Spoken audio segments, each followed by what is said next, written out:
Please welcome your host, Christine Seddon. The politics of power and purpose. I'm going to kick off with a question for you, Dale, to launch us in.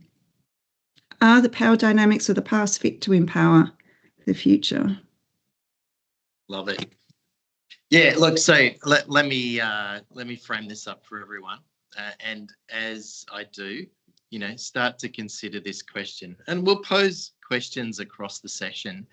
Please jump in if you would like to ask a question, pose something that's important to the group, please do. Let me start. I might start with the following. So if today's really, it is about power, but power is not a dirty word. Power is really about thinking about your authority.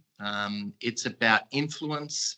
It's about trust. And importantly, it's about purpose. And so in these really shifting times where we've got quite changed social, technological and political systems in play, the question then becomes what kind of power is really going to enable us to lead into the future? And we'll keep coming back to this as part of today's session. But let me pose another question. If we move to the next slide, we all know that leader who uses their, some of their manipulation, a little bit of their charisma, and potentially a really dominating authority type style to be able to build power and influence for themselves. But if you think about those people who you think really command true respect and who have really strong connection with their teams and therefore can deliver outcomes, who comes to mind? Who comes to mind for you? And so today we're really going to explore that second type of leader, the one who commands what I'd call the true personal power, their ability to lead with their values and to lead with, therefore, at the heart of that, purpose and being quite authentic. And so today, it is a chance for you to really reflect upon your own style of leadership and to ask yourself, is my power positional or is it purposeful? Think about the changes that you've led in your organisation recently and how much of that has come from your position of authority and how much of it's come from your influence. Let's have a look at a definition of contemporary power. And as we look at this, I really want you to remember or remind yourself that real power is the trust that our employees and our customers choose to give us, and that trust really grows when we speak plainly, when we act with uncompromising ethics, and when we invite commitment, not compliance. So we're starting to look at this shift from an old paradigm of, positional authority, hierarchy and compliance to one where this emerging model where at the heart of it, we've got respect, trust, influence and authenticity. And those things seem really important in the ways that we want to lead. And, as we face into this new future, this one that's rapidly evolving, the context is constantly changing. We've really got to ask ourselves, as we acknowledge the past, how do we operate within a power dynamic and really lead our teams so that we can have a dynamic of empowerment? So we start to move into this world where we're trying to create a space for empowerment. Thanks, Dale. I love where we're going in terms of thinking about power and our personal choices. Can you define a little bit further what personal power is? Yeah, so when we consider personal power, it's really the simple way we could describe it is that it's our belief in ourselves to create impact. So in essence, what makes us successful on the outside also should make us feel good on the inside. And being able to lead with a really clear sense of purpose and our values. And when we have greater belief in ourselves, and in our capacity to create impact, we know that this naturally radiates those qualities that therefore outwardly other people connect with, and we build this respect that we're after. And some of this comes from the work that Chris Lipp did in his book. He wrote a book that came out last year called The Science of Personal Power. And he says that people really there's three key elements to their personal power. The first being control, the second being agency, and the third being really taking action. So when we think about the way that he looks at control, it's really taking responsibility for the environment that we're within. I often think back to the Stephen Covey's circles of concern and circles of influence, and starting to ask ourselves, when we feel that we have a sense of control, what is it that we can fundamentally influence? What is it that sits at the heart of this that we can control?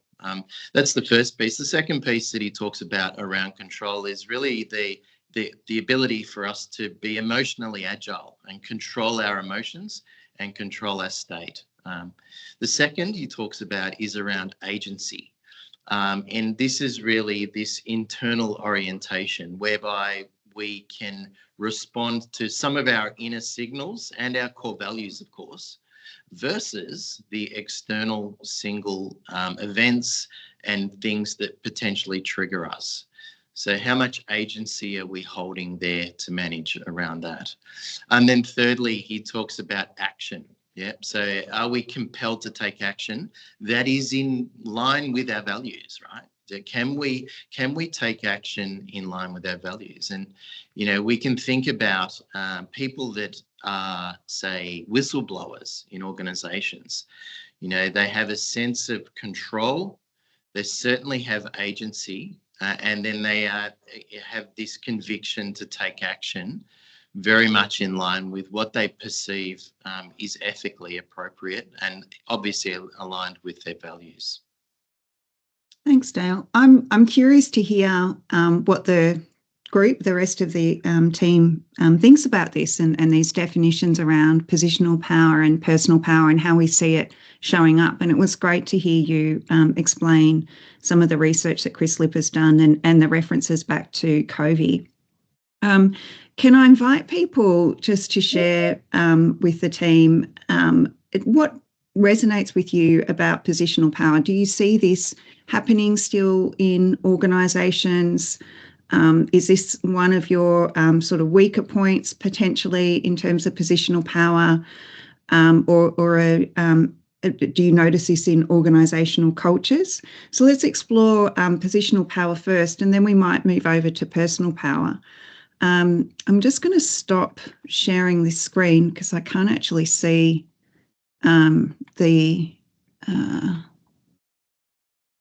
I can't see you guys. Something's happened.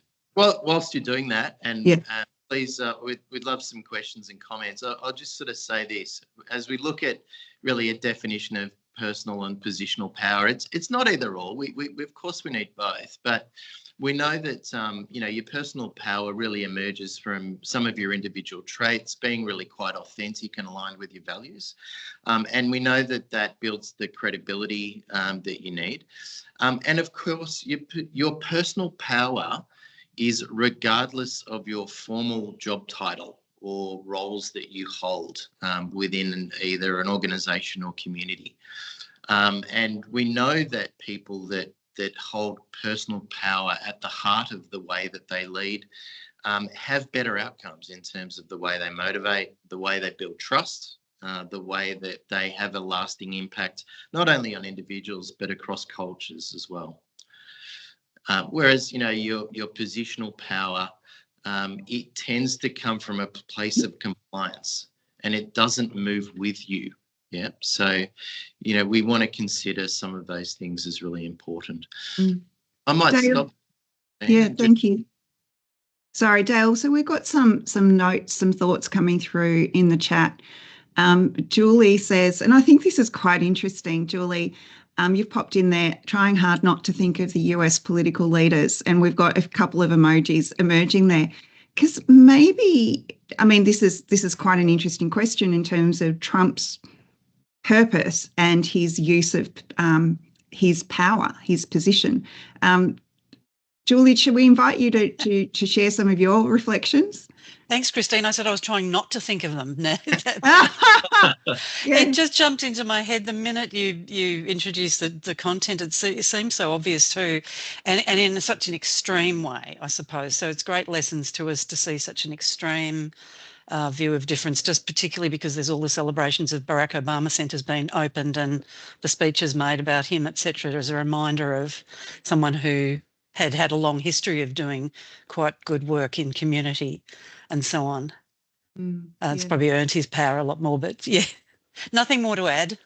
Yeah, he earned his power and his influence. Dale, what are your reflections there?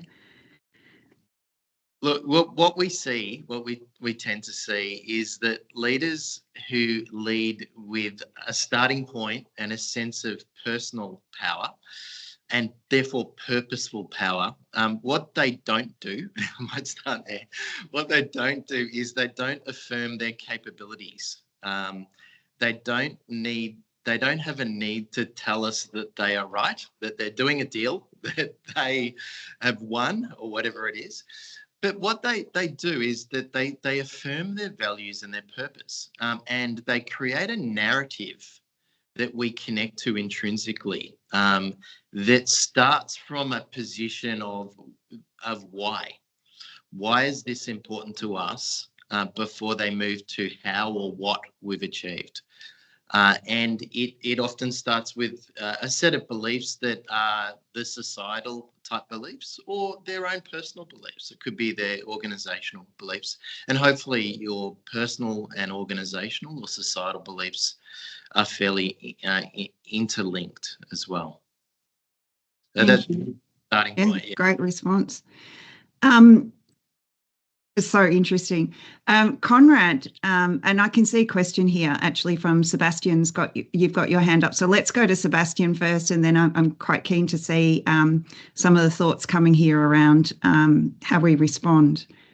Sebastian, opening up to you. Okay, hi Dale. This is my first time on these sessions, so great to see your face again. Yeah, absolutely agree with what you're saying around influence and that difference between the personal and positional power. And I would actually be bringing it a little bit closer to home than just the US. It appears at the moment we've got about a third of the population who are prepared to back a leader who is quite showing very much the opposite of what we're talking about here, which is to very much centralise power, control the narrative, basically command and tell people what to do. And there's a significant lack of trust in that person who is sort of now putting themselves forward as a potential prime minister. And so it's just curious because it would seem that there's a lot of people who are prepared to basically back someone who's talking about, I'm in the position of control here and you're going to do what I tell you to, rather than, as you're talking about, getting that personal narrative, empowering people, bringing people along on the journey. So I'm not sure, is it where we sit with that, and is it just that everyone is just so sick of everything that they're prepared to give all of that up and say, yep, we'll just hand it over to you. You come and fix the problem for us.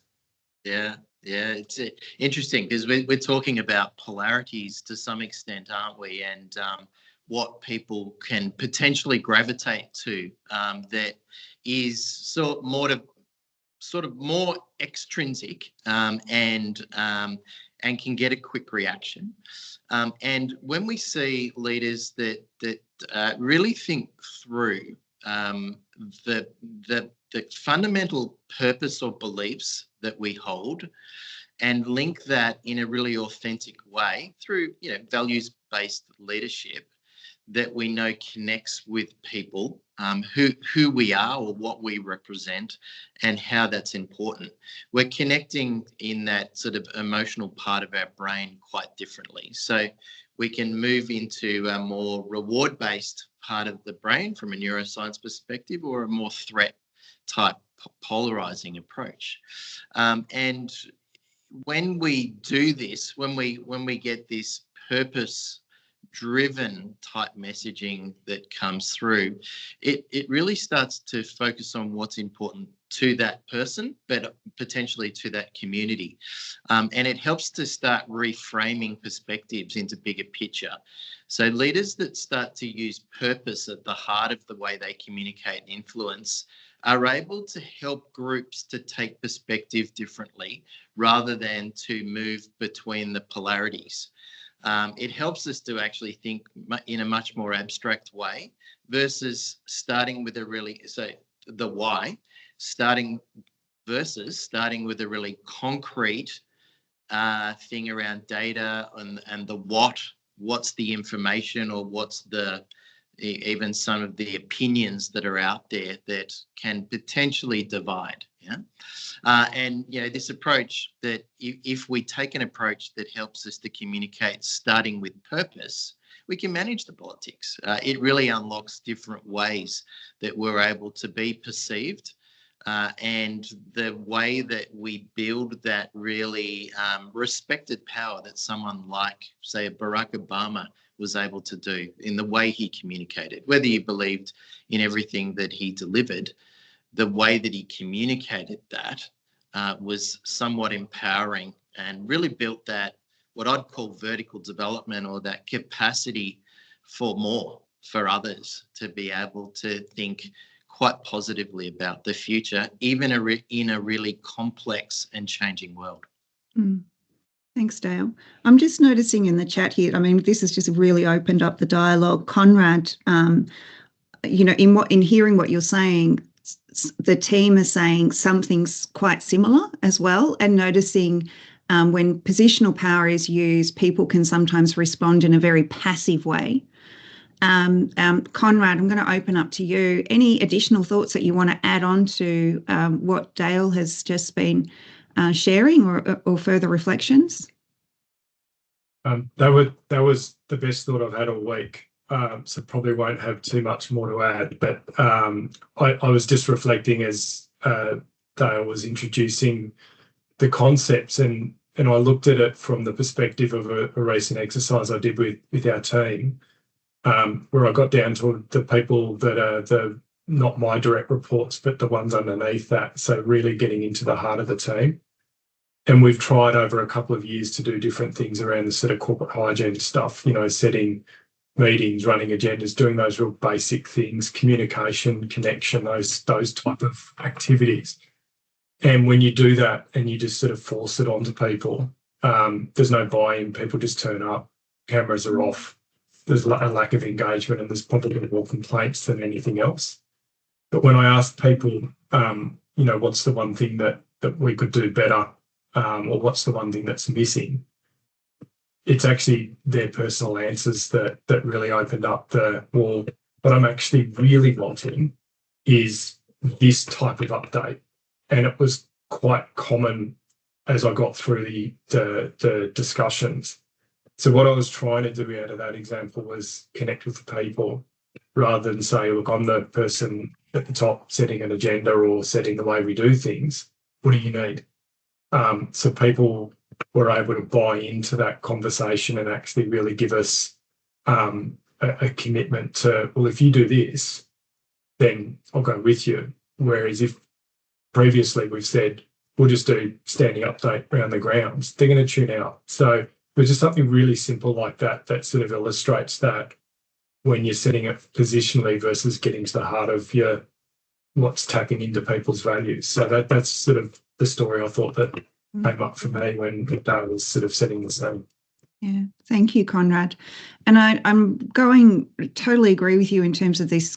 There's this opportunity to still use our purpose, but also listen in and to share what the purpose is and the why, but also to continue to listen in and connect with others to hear so that they can understand the purpose and to hear where they're at and whether the purposes are aligned. And if I look here in the chat, we've got Mikhail, who's shared some thoughts around this, that there's this element of genuine engagement that's required. particularly when an organisation is going through significant transformational change. So, Mikhail, and I won't open it up right now, Mikhail, because we'll continue to move through the discussion. But I'm just noting that we all seem to be on the same wavelength in terms of it, engaging and connecting with others and listening in, as well as sharing the purpose and the why behind things, which has been a really great conversation. There was just one more question. Though, do we see what's the prevalence of political compliance and power versus purposeful? That was coming from Emily.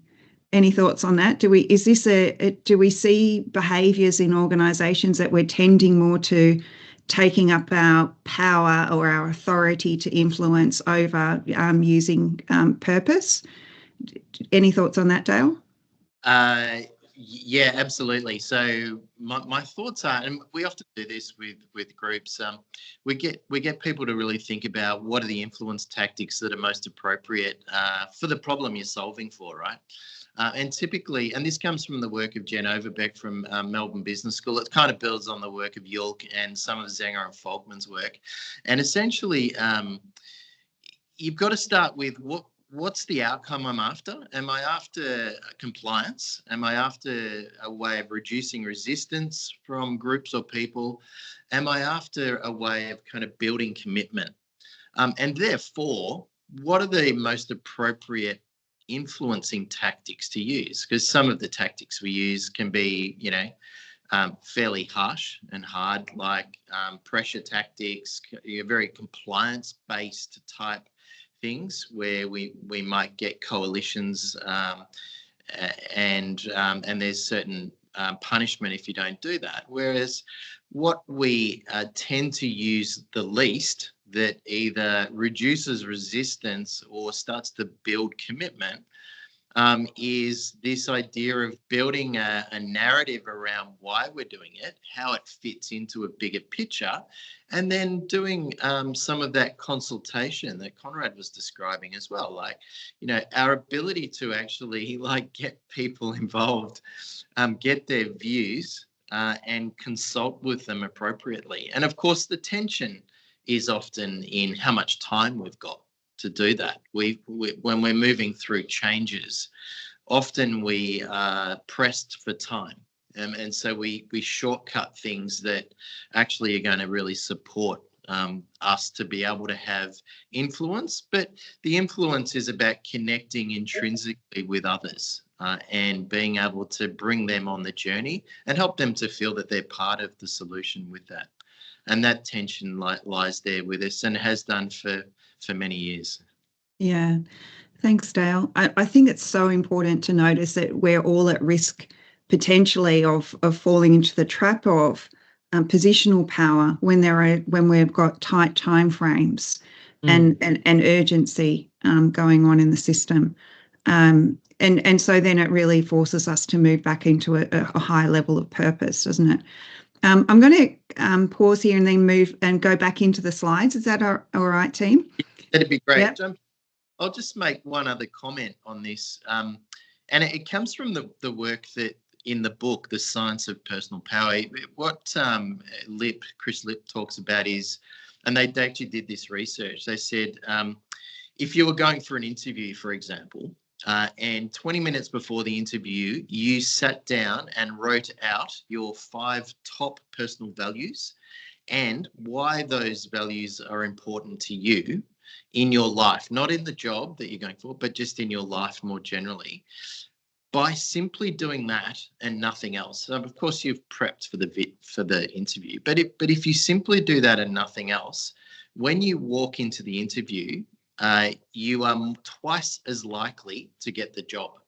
And that is because you're much more focused on your own beliefs and your purpose and your strengths that really come through. And this, in a really subconscious way, this comes through to those people who are interviewing you as you're very authentic, you are very connected, and somehow they can see that you can take perspective, you can see bigger picture. And it's quite subconscious, but we know that this stuff works, but we often jump into the what. We don't start with or think about and plan through the why as we're communicating that. So I love that. I love that example, and I actually do that as well in my exec coaching. When I'm noticing they're moving into reactive tendencies, say they've got stressful meetings, I get them to write down how do they want to show up, and their values. How do they want to show up in these particular meetings? And I think that example that you mentioned was at Chris Lip. It's anchoring the person back to their values. Which it's just such a fascinating and strong tool to help us to stop being reactive and to calm the nerves down. So thank you so much for sharing that one. I'm going to move into how we integrate power and purpose. Oh, sorry, was there something else you wanted to say there, Dale? No, not at all. I think if you jump to the next slide, because what I'll do, I'll start to get you to see how this links together in a system. And you can see that there's 3 parts to this, right? So I've created this reflective tool to really help you to consider how you can link together purpose and power, and that we can have strategic alignment. So when we're faced with some sort of challenge, we've got this in mind. So think about something that you've got to influence. Could be a change, could be something going on personally. And I'll just explain how this kind of steps through, right? So purpose clarity is really about making the why visible, whereas your power assessment is mapping the formal authority versus the informal influence that people have. And then the third one's around strategic alignment, which is framing the decisions in a way that align with the stakeholder values. And so you can see that as we've built this out, and Kristen's building out the questions that hang with that, right? When we think about purpose clarity, there's 3 questions that can prompt you here. I love the last one, which is, can a 10-year-old explain why this matters? And if you can answer that whilst you are trying to impart that with others, I think that's probably one of the more important things. In terms of power assessment, I love the question around, who holds formal authority? But the second one, who holds informal influence over its success? And often we miss that, right? We seem to miss some of the subtleties of that. And then what's my credibility in this? Where do I have credibility? Where do I need to build that? And so going through that process for yourself in a really simple way, doing that planning up front is critical. The third one around strategic alignment. How do I frame this decision to align with each stakeholder's values? Have I thought through what's in it for them, or the way that why is this important for them? And some of the objections or resistance that I might get that really helps us. So this is just a simple but neat tool to probably screen grab and use as part of a process that you might step through when you're considering the dynamics that are at play when I'm trying to link together purpose with the power and the decisions that we're making. Thanks, Dale. It's a great framework, and I've loved how you've just stepped us through that. Can I ask one of the sort of burning questions that we also start to have around power and a little bit around politics is what do you do? How do we help someone who is kind of in this situation of another person taking up their positional power over them? And how do we support that person to feel more empowered? Yeah. I'm happy to open that up to the floor, or I can certainly. Would we like to do that? Is there anyone that would like to respond? Do you want to repeat the question, Christine? Just so the question is how do you help someone, or what do you do in the context where someone is taking up their positional power over you that may not be in line with purpose? Or your purpose or a higher level purpose. Any thoughts on that? So how do we navigate when others are taking up positional power? Yeah, this is a good one. We've got plenty of good coaches on the line. Who'd like to provide some thoughts as to how we might frame that.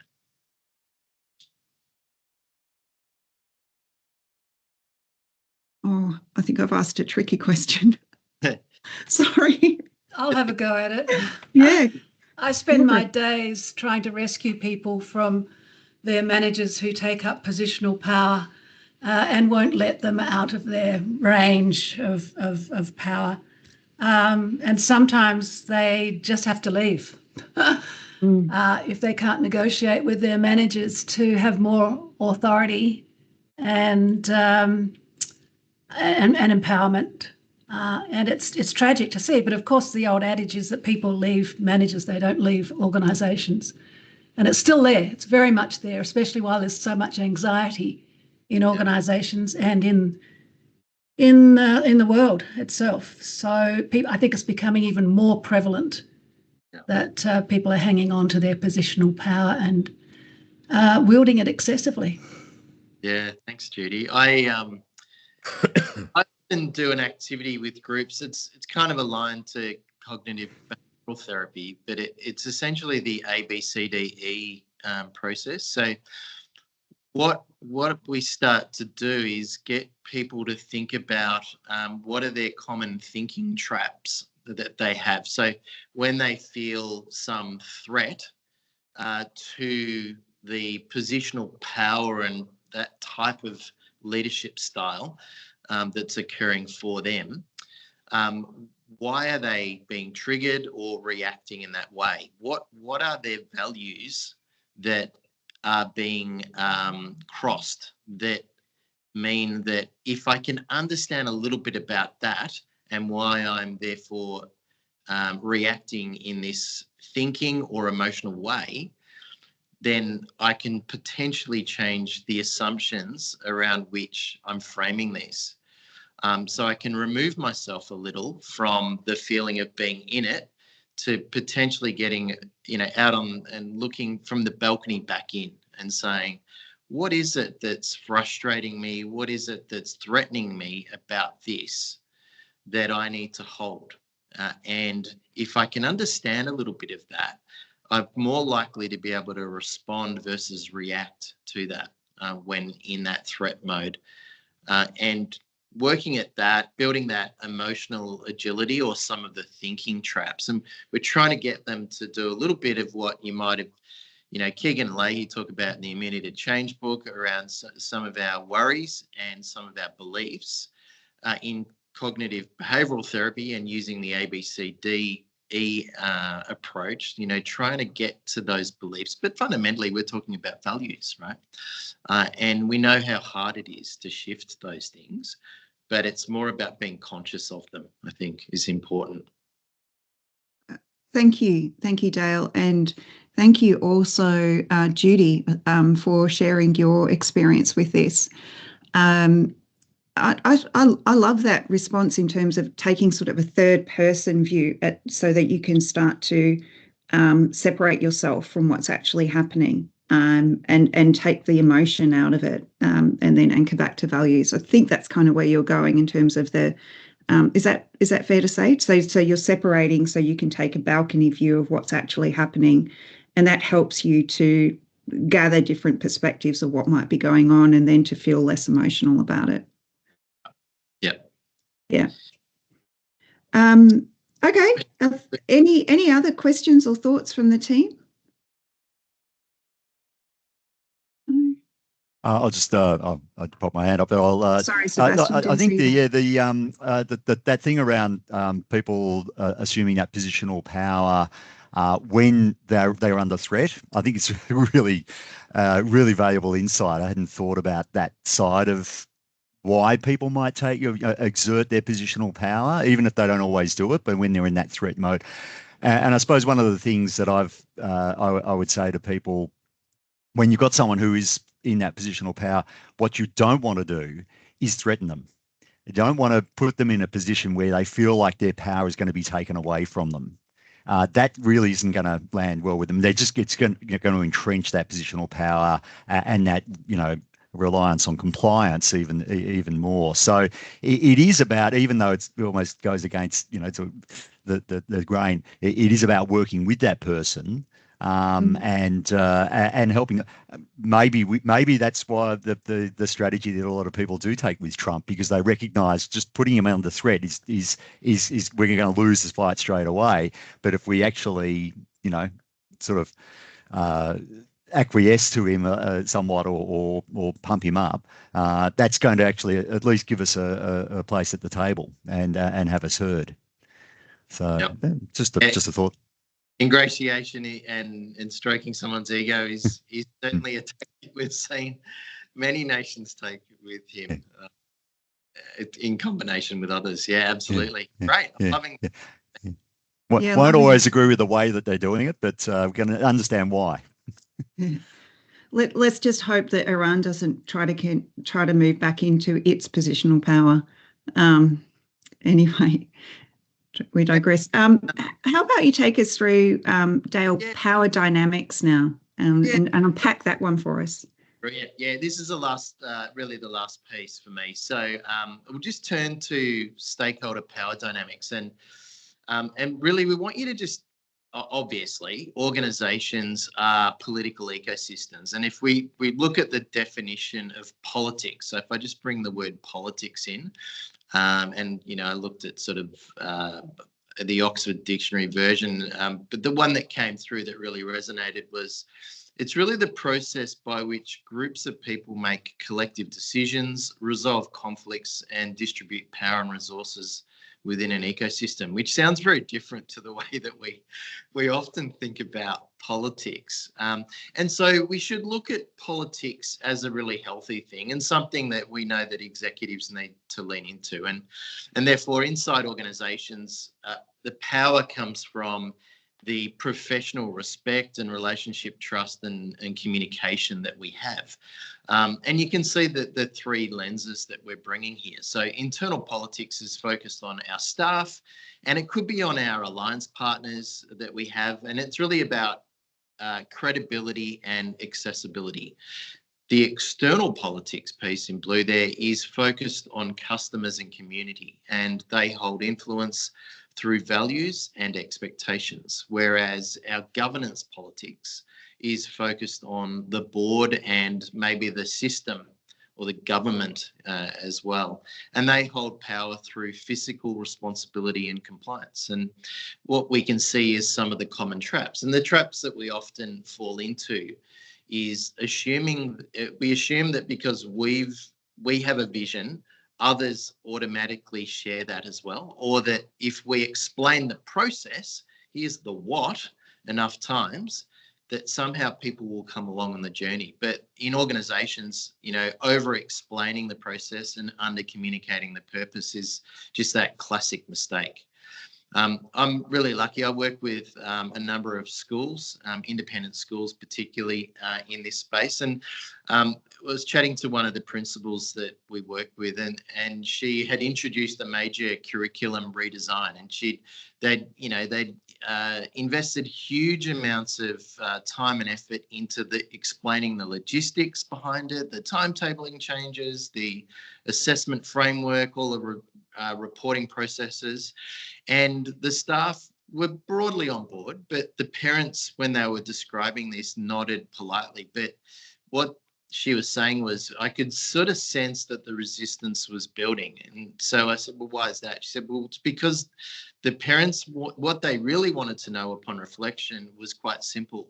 How is this going to serve my child's learning and their well-being? And once she kind of went, that's what I need to do, she reframed it. And she said, look, the conversation that she had around the purpose and the why for the students and families, it was really important. As soon as she did that, the whole politics and the whole dynamic shifted. It really went from this opposition it softened much more, and we started to see, she said, the collaboration around that really grew. So, the lesson for her was that every stakeholder holds power. Some hold formal power and some informal, and therefore the parents held very informal power. And it's quite a nice way to look at this alignment that each group has with purpose, whether that's, in this instance, students with learning, families with values, boards, the school boards, for example, with the mission and the sustainability, and purpose in all three of these contexts is the common ground that transforms this politics into more of a partnership. So I hope this is a useful framing for you. It just starts to get you to unpack those things in a little bit more detail, or at least across the different dynamics that are at play for you. Thanks, Dale. It has evoked some thinking in the chat, and I'm just going to go back to Conrad again. You said you love the CCL frame. I also love it, the direction, alignment, commitment, and you're thinking about how this integrates with purpose power, the purpose power integration and stakeholder power dynamics. Can you share a little bit more on your thinking there, Conrad? I just think that I've brought the direction, alignment, commitment frame into some of my work over the last 6 months, and really the thing that is often out of whack is that alignment piece. So what I was just doing was thinking about how this is really about the connection between, if you've got a very clear purpose stated and then you've got that lined up, then I think the natural tendency is that people will be more easily committed to it if you're using that personal power. But if you're doing this through the positional power lens, it's often you're not getting that buy-in, and you're probably going to get that resistance to the clarity that you're trying to get. So that was sort of part of the thinking that I've put in behind the comment. Yeah, thank you. I just love how we can start to scaffold on different frameworks and then see the interrelatedness that you've shown there, Conrad. So thank you. And Dale, sorry. Yeah, Dale. on this slide and this model is probably to say, you use this to really understand your political landscape, and if we can understand the different stakeholder power dynamics, it's really critical. You've got to keep asking yourself, who really holds the power when you're making a major decision within your organisation? This is a beautiful lens through which we can consider that, but also recognise the common traps that we have that are at play within each of those as well. Thank you, Dale. I certainly find looking at the common traps really helpful. They just sing out off the page to me. I think there's one thing that I'm taking from this, it's to always communicate the purpose and to continue to communicate that, to do that from a place of values, and then to check in that other people are connecting with that, and that relates to their purpose and values as well. I'm keen to hear other thoughts or reflections from the group on what are you taking away from this wonderful session with Dale. And if I can invite you to either open up or to open up in terms of raise your hand if you'd like to share any final reflections, or pop something in the chat. I'm noticing that some people are already needing to start to jump, but I've popped Dale's future leadership, so you can get in touch with Dale if you want to discuss any further.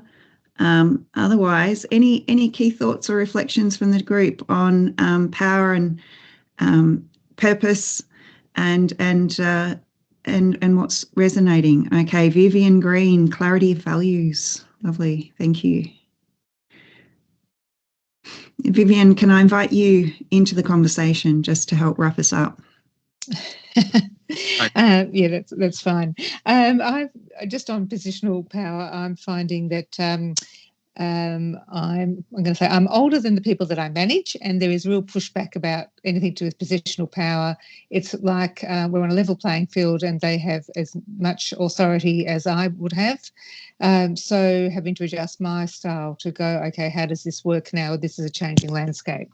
And that's a new thing, having been in leadership roles for many years, and just seeing the behaviour within that and then trying to work my way through how do I engage. And I have a team that want lots and lots of planning and organising, where I'm actually quite relaxed and collaborative. So I'm kind of going, I've got to get myself better at organising. So, again, the clarity of values, clarity of purpose is really useful. Yeah. So thanks, Dale. Thanks, Christine. Thank you, Vivian. Vivian, you've just brought up something really complex for us, and maybe for a future topic around the younger generation. Are we noticing more? I'm curious if others find this. Are you noticing more that the younger generation have less tolerance for that positional power? Yes, and they're not. I mean, the people I'm talking about are probably late 30s, early 40s, so not young. But yeah, I definitely think there's less tolerance for sure. Yeah. Anyway, well, that's good because it moves the whole world forward. So that's actually a good thing, right? It's good that they're challenging these old ways of leading. And forcing us all to be to go back to values and purpose and move forward. Dale, thank you so much for today's session. We've thoroughly enjoyed it. Thank you to the team, to everyone involved on the call for your reflections, for being willing to open up and share your thoughts and how this might resonate or relate to other theories and thinking and frameworks. That's the whole purpose of the leadership experiment. We're coming together to share our experiences, to share our thinking and integrate and curate new ways of thinking about things and soundboard with each other. So it's been a delight to have this session. Dale, wonderful slides, wonderful content. Thank you for taking us through it. Richard, yes. Yes. Over to you. Just before we sign off, thanks, Dale. Fantastic, Chris. Fantastic hosting of us for us today. In the chat, I put a link to join our community for those of you who haven't already joined. Also, just to let you know that, as Christine mentioned up front, we will be creating a podcast of this. It will be posted on LinkedIn. It will be posted on our website. We also will be posting the video and transcript of this session, as well as an article we write off the back of the specific content. So look out for those when you've got a moment. So back to you, Chris and Dale. Thanks again, and a big round of applause, I think. Thanks very much, Richard. Please feel free to join the community. We'd love to have your thoughts and for you to continue on our journey. I'm going to sign off. I think we can all take a minute back if we've got 3 minutes left. If there's no more questions or thoughts happening, we'll give you 3 minutes back to the rest of your day. Dale, thanks again. Great presentation and really thoughtful dialogue. Pleasure. Take care, everyone. We'll see you in a month. Thanks so much. Fantastic session.